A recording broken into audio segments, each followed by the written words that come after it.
Hi everyone, my name is Adriana Mancuso and I am making this video presentation because I've been thinking a lot about light recently and I wanted to share it with everyone and perhaps get some feedback or other ideas for further research. I will be at the end of the video talking about some topics that I'll be looking into, as well as 2 questions, but if anyone has any other ideas or suggestions for further research, please comment on this video.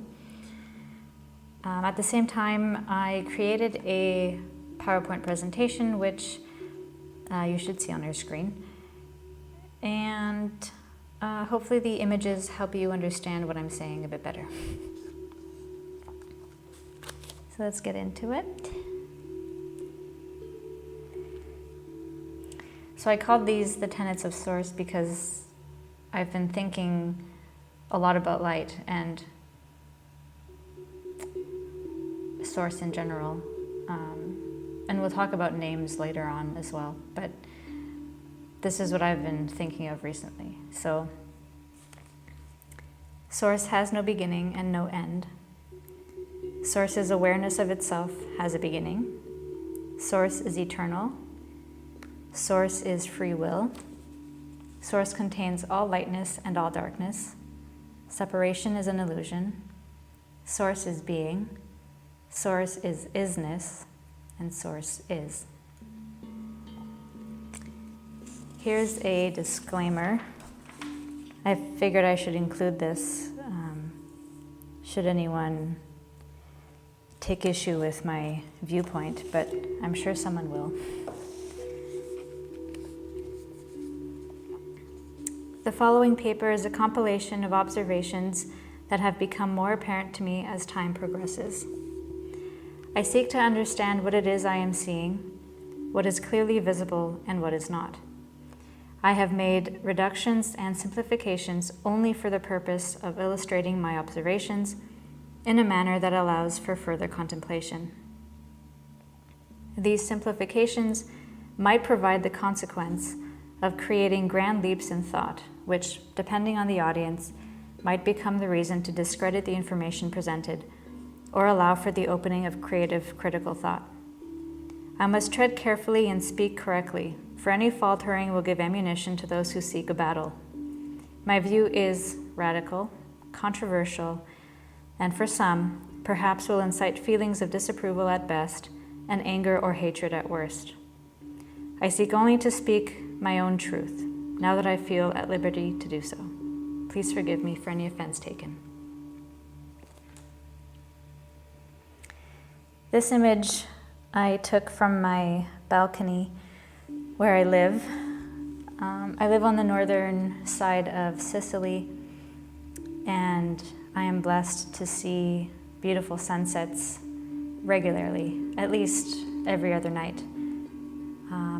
And this image, I played around with the ISO a little bit, but I wanted to see the difference between light and dark and how obvious the gradient of colors is as well. A sunset is the perfect visual evidence for what I'll be describing today. During a sunset, light is still seen in the sky while the ground below begins to get a bit darker. Even without the sun in full view, light remains. The 2 aspects of life that we observe every day are light and dark. They dictate much of our habits, activities, and survival. In the daytime, no matter the weather, our world is illuminated by the sun. At night, a still darkness presides. I will focus on light, for without it, there would be no life. We are able to see the world around us thanks to light. We can easily see its effects on animals, plant life, and us. We feel its warmth. However, we do not see with our naked eyes its frequency, vibration, or electromagnetic waves. We can only observe the physical effects of light on this material plane. We can readily observe, with the use of technology, electricity, particles, electromagnetic waves, vibrations, and the visible light spectrum. Whatever it might be, if it exists in our world as we perceive it, then it must have originated from a source, from whether within or without our reality. What was the original catalyst for light?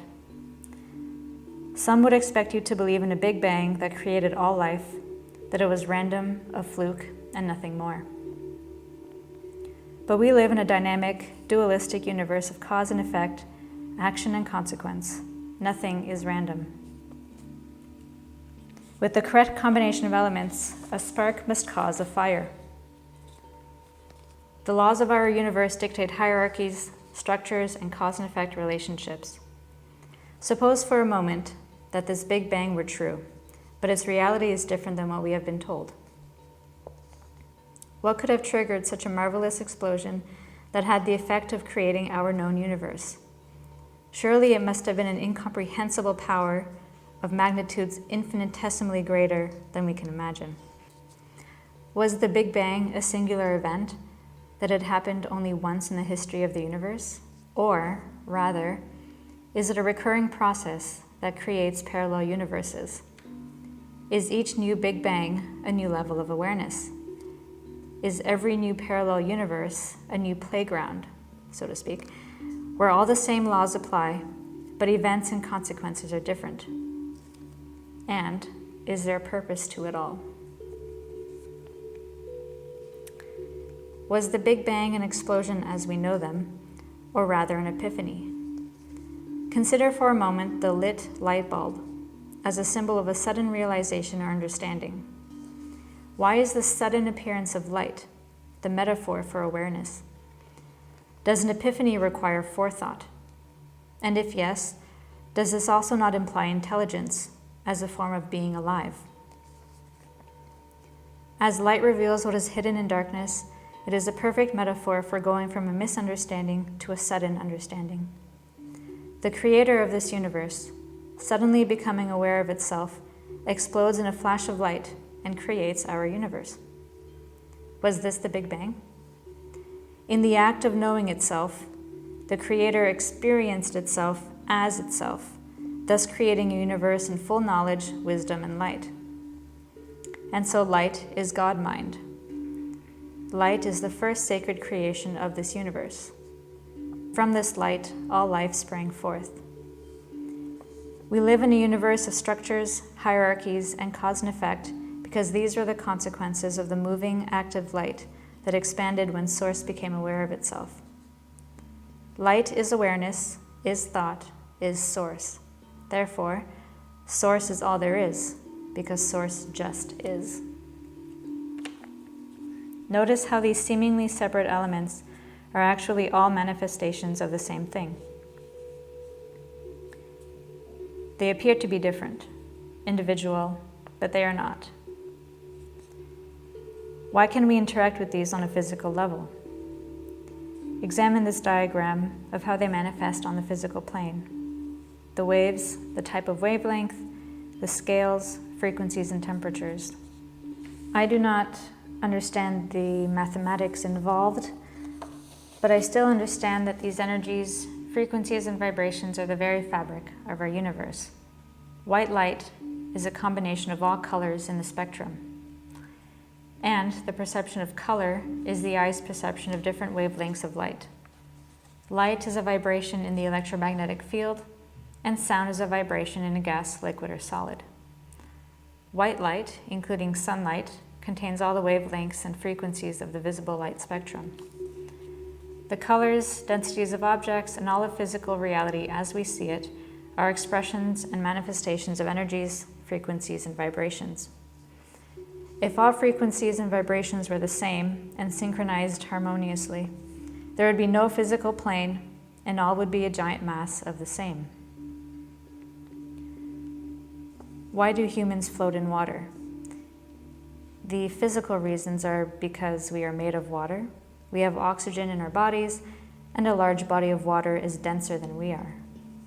However, energetically, these are all different frequencies and vibrations colliding against each other to create a physical reality. Why can we sit on objects? Why do we not go through everything if everything is energy? Whenever there are different energies, frequencies, and vibrations that interact, it is the difference in this interaction that creates our physical surroundings. Energy, frequency, and vibration is light. And our minds perceive these factors of light as our physical world.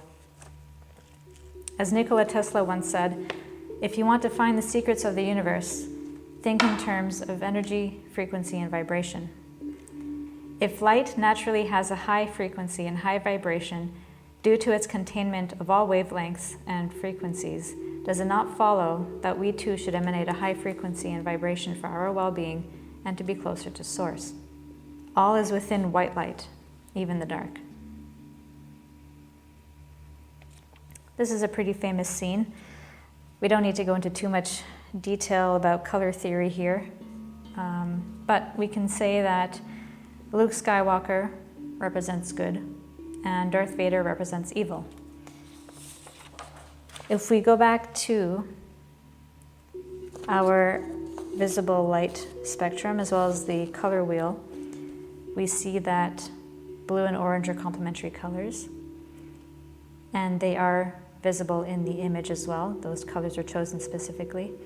But also, blue is nearing the center of this frequency scale here, meaning it's close to being a balanced sort of color. And in terms of temperature, blue is the hottest and red and black are the coldest. This makes me think of the phrase warm-hearted people or cold-hearted people. The emotion of love is widely accepted as being the highest, fastest frequency and vibration, whereas its counterpart, fear and hatred, is the lowest and slowest. For some fascinating and beautiful visual evidence of our power with love and light, as well as its counterparts, take a look at Masaru Emoto's work and his book, The Hidden Messages in Water. His hypothesis, which was proven positive by his extensive documentation, was that water could react to both positive and negative thoughts, or phrases, spoken out loud, the outcomes of which produced either beautiful symmetrical shapes or ugly distorted ones. I'll let you look at these images and read their captions for a moment here. There's 2 slides, this one and another one.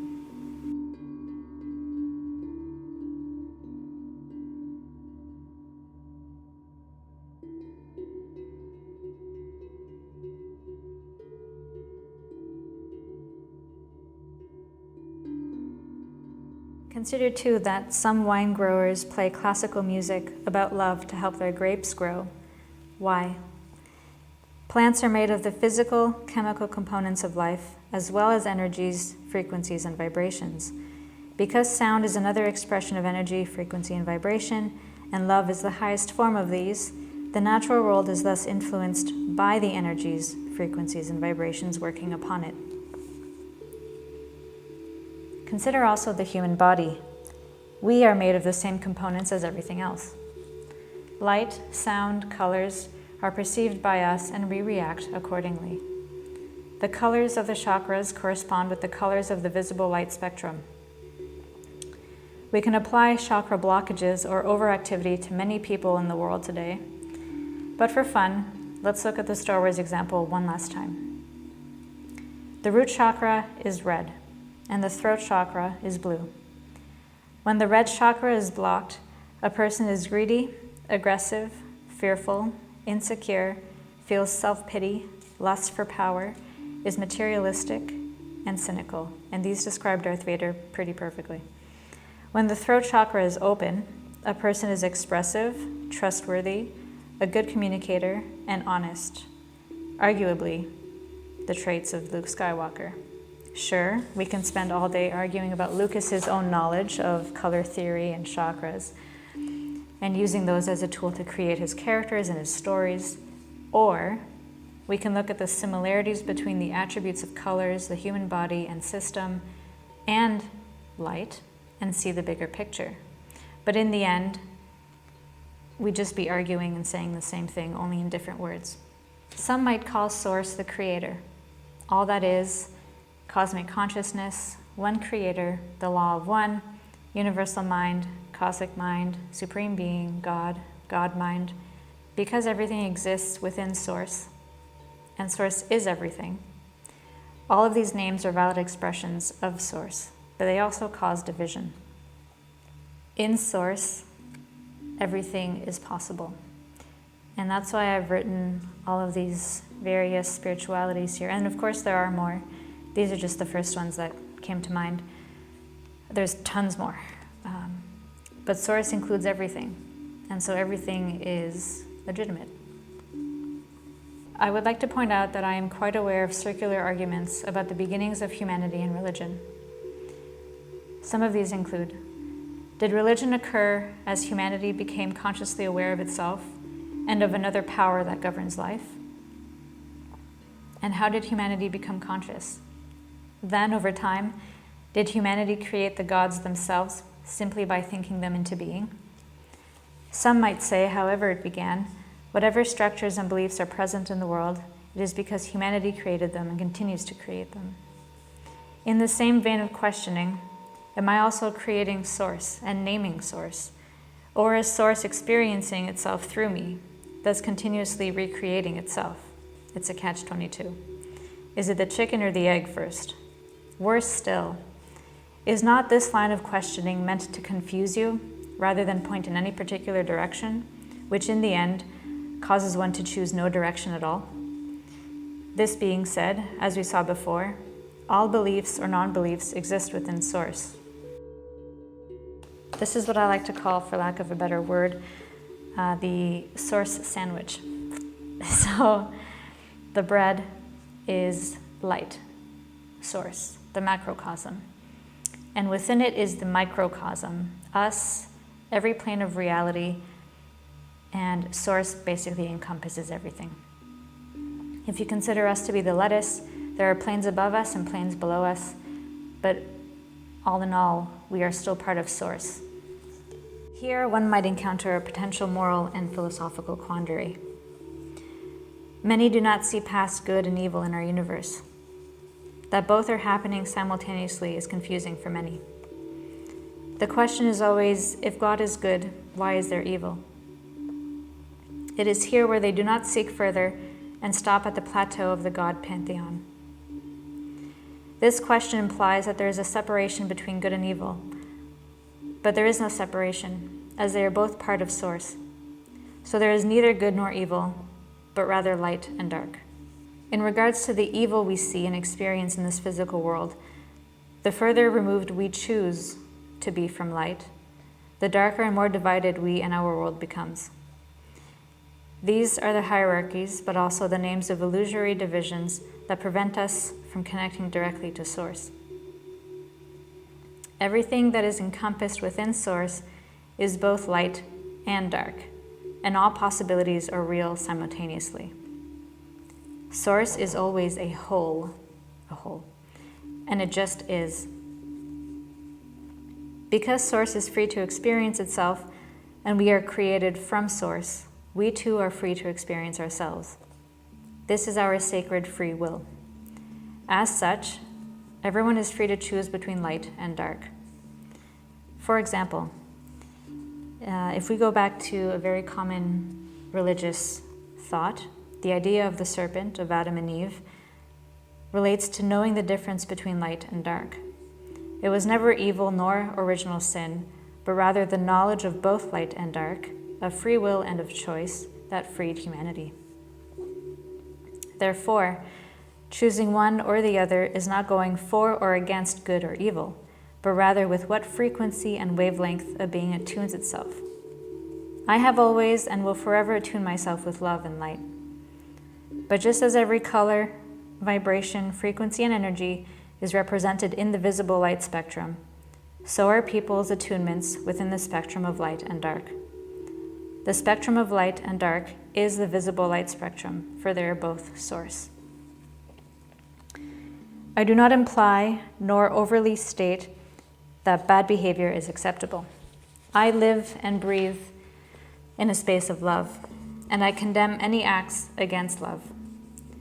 We cannot be more than we feel at any given time. I feel love, will work forever only within love, and this is my own authority and free will as a sovereign being of Source. As we are all sovereign beings in this universe, whether one works on behalf of light or dark, one is free to do as she or he pleases. We have been gifted free will. Source is free to experience itself, and so are we. Every being, entity, creature in our known universe and those in parallel and unknown universes also have free will, because we are all part of the collective of Source. We can all choose whether to follow light or dark. I cannot tell you how many beings are working on either side, but certainly they are innumerable. The struggle of good and evil, or light and dark, is thus at every level of existence, in all places, realms, universes, galaxies, star systems, planets, and times. Source is omniscient and will never interfere, because a fundamental law of the universe is the law of free will, which can never be taken away by anyone from anyone. The balance between light and dark always shifts. Consider the cyclical nature of golden ages and dark ages. The shifting balance between light and dark is the eternal struggle. The more we cater and allow dark, the darker our collective existence becomes. It is a cosmic, interdimensional, all-time, all-place struggle. Every part of existence, every level, realm, dimension, universe is wholly connected. Separation is an illusion. Everyone is different, and everyone's nature is dictated by many factors, including lives between lives and the lives in other realms, as well as reincarnating on Earth and in other dimensions to bring different levels of knowledge to each realm. Light will favor light, and dark, dark. A misconception about darkness is that it is necessarily evil. If one should have a negative or dark experience in their life, by examining this circumstance from a place of learning and love, it becomes a transformative experience that brings you within the sphere of light, rather than that of darkness. Dark is only an opposite, like the other end of a battery. This is why people change only if they want to, if they're ready. They must allow for light to enter their hearts.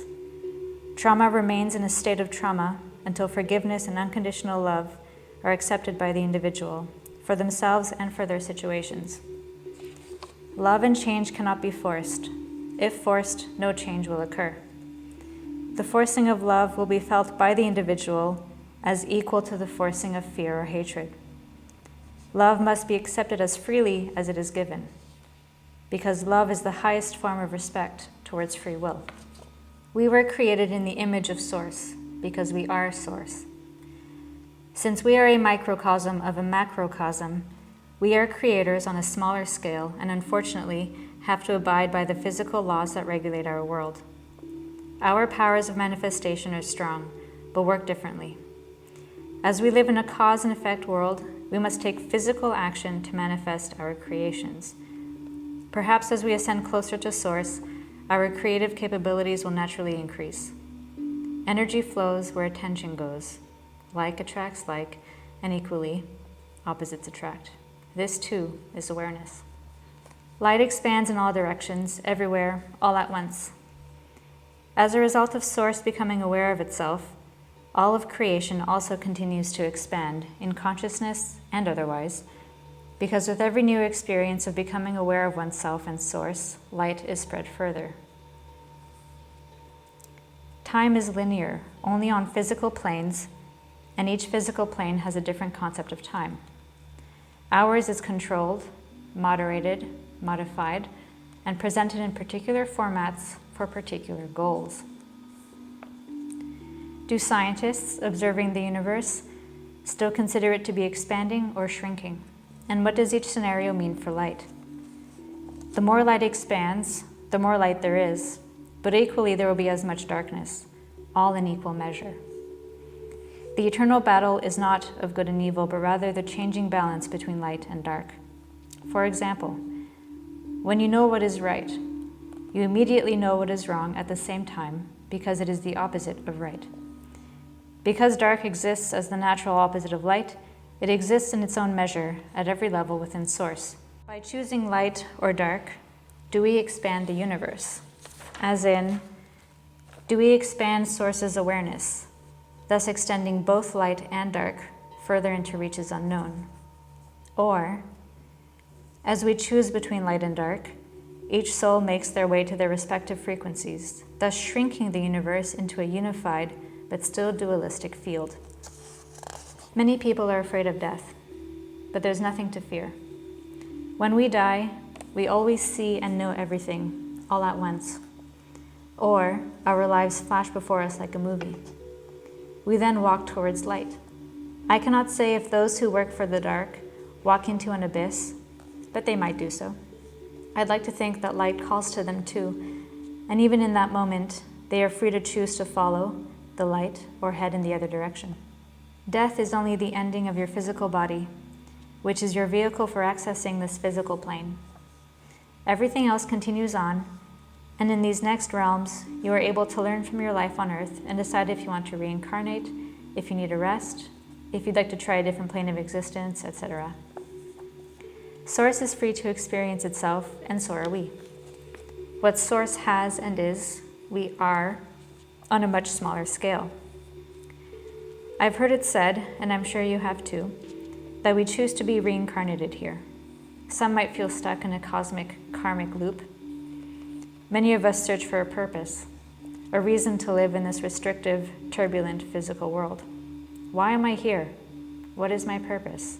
Many might ask in the late hours of the night. What's the point? Others will ask. Some might say there is no point and we don't have a purpose. But then if there is no purpose, no point, why does life persist? If there was no point, there would be no life, and Source would not have become aware of itself. Source would have remained in its silent, dormant state. So, life is the purpose of life.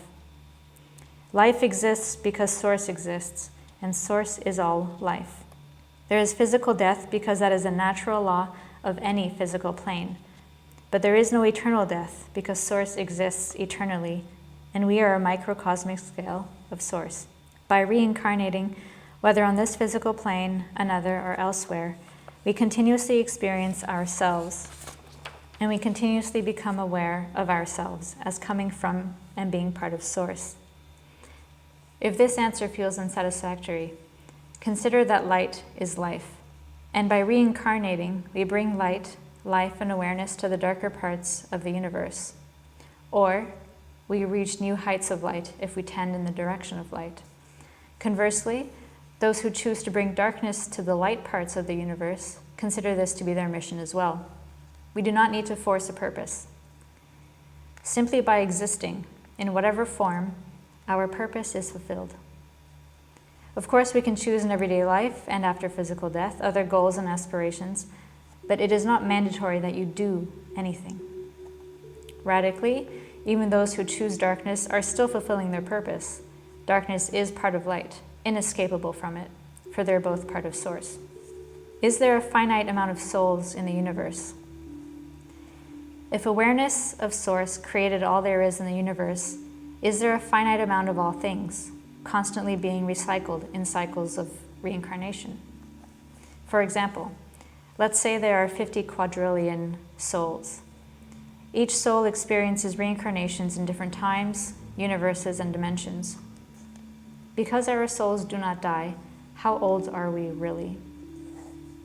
Or if not, how is a new soul created? Can new souls be created? Can we be new to a dimension but not necessarily new to the universe? Is this a conscious process? Does Source orchestrate new creations of souls? If yes, is this a deliberate creation, and why? If Source and us are already aware of itself, why would it choose to create new souls? There is no separation between light and dark, as much as the dark would prefer to be separate from the light. But there is nothing unnatural about acting in opposition, because that is precisely what it is and does. It is fulfilling its function as the opposite of light, as much as light is in opposition to darkness. The eternal struggle of good and evil remains a pervasive division in physical planes more so than in others, and not for any other reason than not understanding that it is all part of the same thing. There are only the illusory divisions we create, where everything appears to be individuated and single, where one thing does not immediately appear every time to coincide with another thing. As much as beings of darkness actively separate themselves from the light, this is a fruitless endeavor, for it is impossible to separate from Source. This is the eternal struggle between dark and light. If we lived in an unbalanced universe, in an unbalanced 3D world, all would be chaos. If it were all dark, we would live in constant pitch blackness, while if we lived in all light, we would be surrounded by only light. And in both circumstances, we would be unable to see anything. Objects in our 3D realm would not cast shadows as perfect duplicates of their counterparts. This alone tells you that all is as it should be. We see with our eyes, our minds, our hearts, because both light and dark exist simultaneously. Just as a plant in complete darkness will not grow, neither can anything else without its source of light. And if a plant or creature lives in darkness, it creates its own source of light through bioluminescence. Love is light is life, and life comes from source. Equilibrium is tranquility. We all seek balance and level like water. We are all wholly connected to one another's awareness. Many levels of reality, many planes, many universes, some vying for complete dominance in darkness, others for complete peace and light, others seeking perfect balance or neutrality, and in others, all manner in between. I'm sure you're aware of Plato's cave, but for those who have not seen this before, the man who's holding the puppet of the bird is casting a shadow of the bird on the rock wall, thereby fooling the man who is sitting, creating a shadow and making the man who is sitting believing that that's the actual bird, when it isn't the bird. In neither case, the puppet isn't the real bird, and neither is the shadow. So do not be the puppeteer, nor the individual being fooled by the puppeteer. Instead, be an observant passerby who sees both people equally. Source encompasses all things, including what we would consider good and evil. I recognize that there are acts of evil or dark in this world, that these go against love and light, but I also understand that source is everything. So while I greatly disapprove of those actions that would constitute the pain or suffering of another, I also completely forgive these actions, for they are part of source experiencing itself via our microcosmic level of existence. In other words, when an act against love has occurred, I am disappointed that love was not the chosen emotion and behavior. On every level of my being, I am unable to hate anyone or anything. I can only disapprove of their behavior, forgive them, forgive myself, and move on. It is hatred, fear, and revenge that prolong suffering and the same emotions in others and at all levels of our microcosm. I have personally seen, experienced, and felt darkness, but I will not lower the state of my being to match its behaviors towards me. I choose love for all eternity. I disagree with the methods of darkness, but I am still grateful for the dark, for it is still source, and I love all that is. Although I do believe that source is an appropriate name that I chose, or perhaps is given to me, I also would like to bring attention back to love. Many people wonder where love comes from, and we say from our hearts. But beyond that, I believe it comes from source through our hearts. I understand and see source as the cosmic heart. While the mind can be powerful, it still only thinks. The heart knows. It is this difference that is crucial. The Egyptians also thought that all knowledge, wisdom, personality, and even the soul occurred in the heart. Our microcosmic source heart is our very own heart. That is why true wisdom, unconditional love, and forgiveness come from the heart and not from the mind. As above, so below, so within, so without. Source is all there is. And so these are the next phases of my research and other topics. I'll be looking at what forces are preventing us in our physical reality from connecting to source and why. What are the effects of higher and lower frequencies on space-time?